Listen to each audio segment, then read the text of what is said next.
Primeira chave que eu quero liberar é que se você se sente como uma vítima, você vai se tornar uma. Se você se sente como uma vítima, você vai se tornar uma. Biblicamente, pastor, qual é o respaldo? Provérbios 23, 7. Assim como o homem pensa, ele é. Irmão, tem muita gente que há muito tempo coloca a culpa da falta de frutos, ou de sucesso, ou de romper, ou de alegria, em qualquer outra coisa, a não ser na sua responsabilidade de assumir o protagonismo da sua própria história. É muito mais fácil a gente endemonizar problemas do que assumir que pode ser um problema de caráter. É muito mais fácil a gente dizer que o inferno está furioso do que assumir que talvez a gente não esteja fazendo o que já deveria ter feito. Alguém está comigo? Diga amém. Eu lembro que eu preguei aqui há alguns meses atrás uma mensagem, o que fazer depois de uma palavra profética.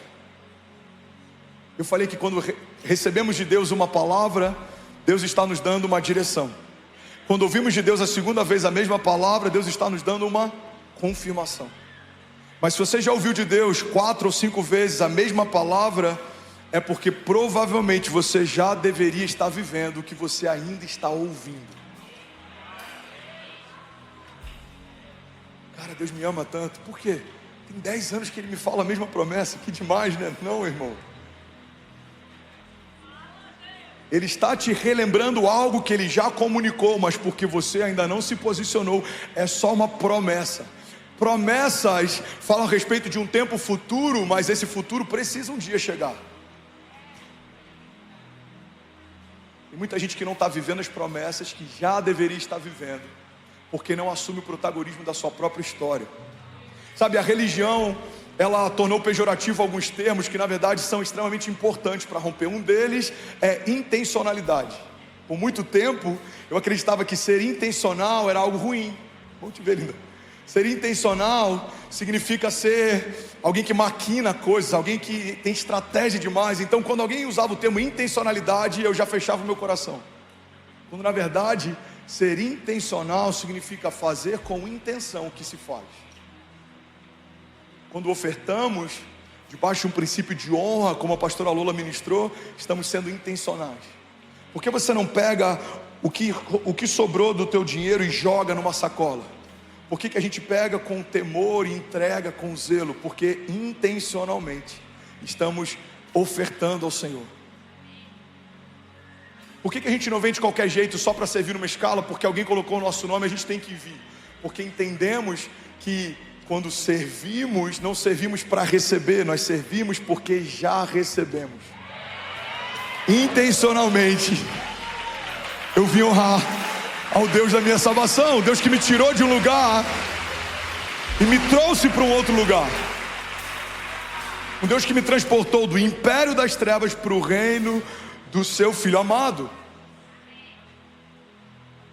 Jesus diz: o meu Pai ama quem dá com alegria. Isso é intenção, é intencional.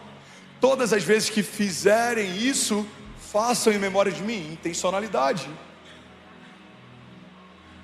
Sabe, a Bíblia ela é cercada de intencionalidade, mas a religião por muito tempo ela acabou tornando pejorativo alguns termos que são importantes. Posicionamento é um outro termo que muitas vezes a gente acha que vai de encontro à soberania de Deus.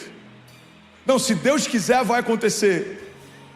Ele quer, tanto que Ele te prometeu. Se Ele prometeu é porque faz parte da vontade dEle. Toda promessa de Deus é uma expressão da sua vontade. Alguém está comigo aqui? Diga amém.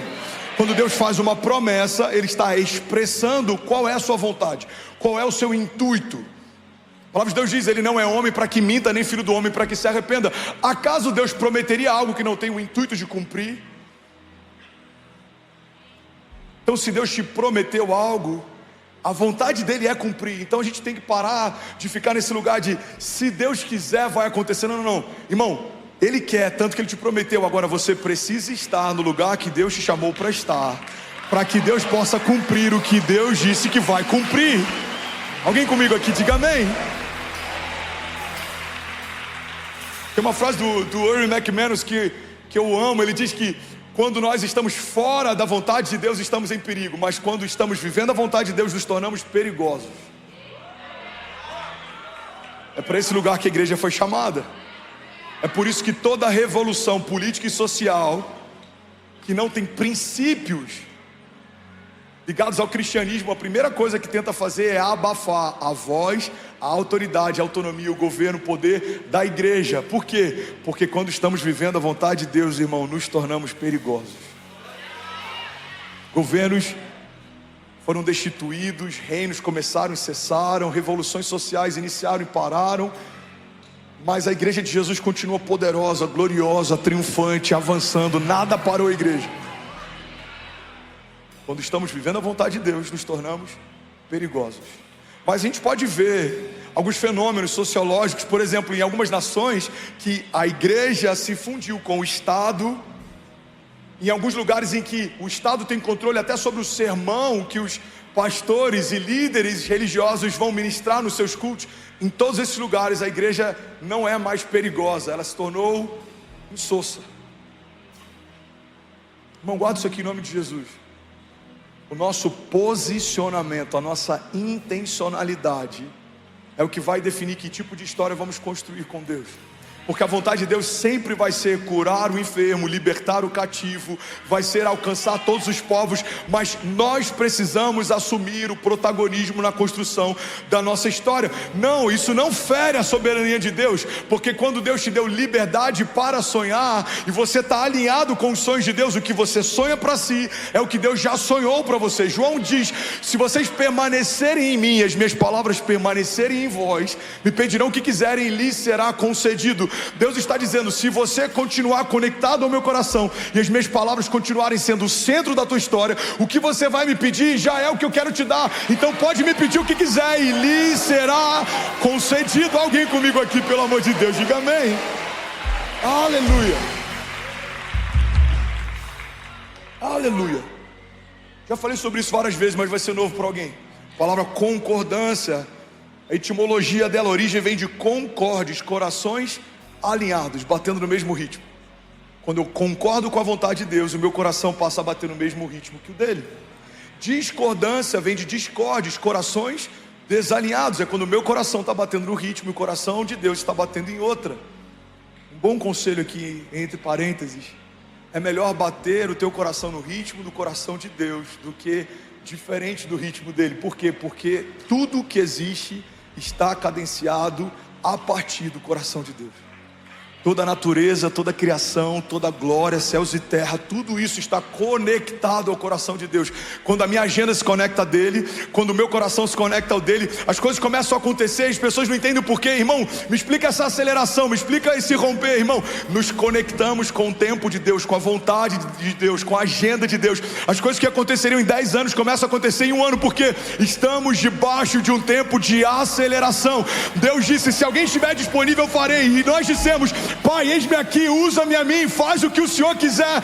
Deus está à procura de pessoas disponíveis. Aleluia. Alguém comigo aqui, diga amém. Estava conversando com o JB ontem, ele falou de um termo que eu não conhecia, que também está ligado ao coração, a palavra corrupção. Corrupção é a ruptura do coração. Quando o nosso coração se corrompe, nos tornamos corruptos. Mas muitas vezes julgamos políticos e não sondamos a corrupção, talvez das nossas motivações e propósitos e projetos. Julgamos a corrupção da gestão pública de alguém, mas não paramos para avaliar a corrupção talvez do nosso propósito. Se você está construindo algo que não aponta para o chamado que Deus te deu, você está construindo uma história para você. Muitas vezes a gente está pedindo para Deus prosperar algo que Deus quer que morra. É um projeto pessoal que não tem nada a ver com o projeto que Deus tem para mim. E a gente está aqui clamando, falando, Deus, prospera esse negócio. Deus está falando, eu quero que ele morra. Porque só quando o que é teu morre, o que é meu nasce. Só quando o velho morre, o novo nasce.